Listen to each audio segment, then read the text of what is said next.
భగవద్గీత అధ్యాయం 2 శ్లోకం 10 శ్లోకం తమువాచ హృషికేశః ప్రహసన్నివ భారత సేనయోరుభయోర్మధ్యే విసీదంతమిదం వచః అనువాదం సంజయుడు ఇలా అన్నాడు, ఓ భరత వంశీయుడా, అర్జునుడు విస్మయంతో దుఃఖంతో నిండిపోయి ఉన్నప్పుడు సేనల మధ్యలో హృష్టుడైన హృషికేశుడు శ్రీకృష్ణుడు చిరునవ్వుతో ఈ మాటలు అన్నాడు.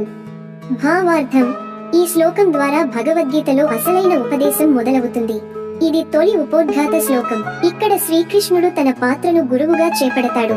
అతడు ప్రహసన్నివ అంటే సున్నితమైన చిరునవ్వుతో, ఆశ్వాసనతో, ప్రేమతో మాట్లాడతాడు. అర్జునుడి అంతరంగ యుద్ధాన్ని అర్థం చేసుకున్న శాంతదాయకమైన గురువు స్వరూపం ఇది.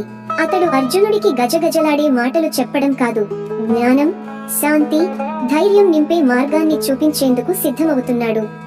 తాత్విక విశ్లేషణ, ఈ దృశ్యం మన జీవితంలోనూ ప్రతిబింబించవచ్చు. జీవితం సమస్యలతో నిండిపోయినప్పుడు మన కోసం ఓ మార్గదర్శకుడు అవశ్యమవుతాడు.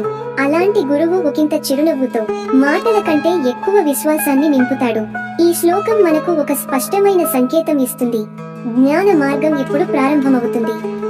సమాప్తి.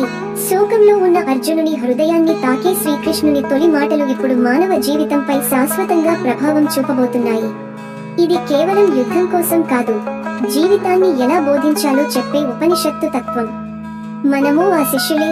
మనలో ఉన్న అర్జునకు కృష్ణుని బోధ మొదలయ్యే క్షణం ఇది. సబ్స్క్రైబ్ చేయండి, లైక్ చేయండి, మీ అభిప్రాయాన్ని కామెంట్ రూపంలో పంచుకోండి. ధన్యవాదములు. జై శ్రీకృష్ణ.